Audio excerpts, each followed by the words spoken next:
Ag subsubliti kang runaan adamag. Iti damdamag Cordillera na ideklarati amin na barangay iti munisipyo ti Barlig nga insurgency free. Kanasurok 8 gasot a pamilya ti munisipyo ti Lamot ti manamnama nga agnumar iti pambansang pabahay para sa Pilipino program. Daytaken da dumapay a detalye. Ipaay ni Angel Kim Pengosro. Iti Mountain Province, agtultuloy ti Ritold Community Support Program babaen iti Barangay Consultation Conservisyo Caravan iti munisipyo ti Barlig nga daan panggep a maiyasideg ti serbisyo ti gobyerno kadagiti umili bayta mapapigsa ti kapya panagduras ken good governance. Nagnumar dagiti residente iti nagduduma a libre a serbisyo kas iti medical ken dental consultations, libre nga agas, physical therapy, haircut services ken dumapay. Nagbali na highlight iti aktibidad ti panakaideklara ti amin a barangay iti munisipyo kas insurgency free. Amang ipasimudaag iti panagkomiti munisipyo iti kapya, panang patalinaed iti public safety, ken panangitandudo iti inclusive development.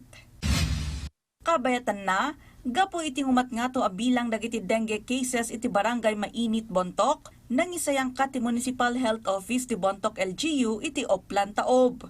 Kas pasut ti kampanya, nangisayang kat dagiti masuknan iti larvicide application kadagiti mosquito breeding areas, kan nangiwaras iti 50 a drum net covers kadagiti sangkabalayan, tapno maliklikan nga agnaed dagiti lamok kadagiti water containers. Iti datos, naka-record ti barangay iti 7 a dengue cases. Iswa na inget ti panaka-implementar da kadagiti preventive measures. Iti Ifugao, nasurok 8 gasot a pamilya iti munisipyo ti Lamot, ti manamnamang agnumar iti pambansang pabahay para sa Pilipino program, kalpasan ang isayang kat ti groundbreaking ceremony para iti housing project. Sigon ni Mayor Mariano Buyagawan Jr., babaen ti panagtinulong ti 4PH program, Pag-ibig Fund, Department of Human Settlements and Urban Development, Social Housing Finance Corporation, ken Lamot Homeowners Association, makaipaay dayto iti natalged ken naurnos a pagtaengan. Inkaripay ti mayor kadagiti future homeowners nga ipasigurado dati nalinis a danom, kuryente, kalsada ken linak ken kapya. Nangisayang kat iti surprise simultaneous inspection ti Meat and Fish Task Force iti Dagohoy, Kagitingan ken Lakandula areas, tapno malabanan ti panakailako ti dog meat ken masigurado ti food safety standards. Awan tinaduktalan a dog meat iti inspection.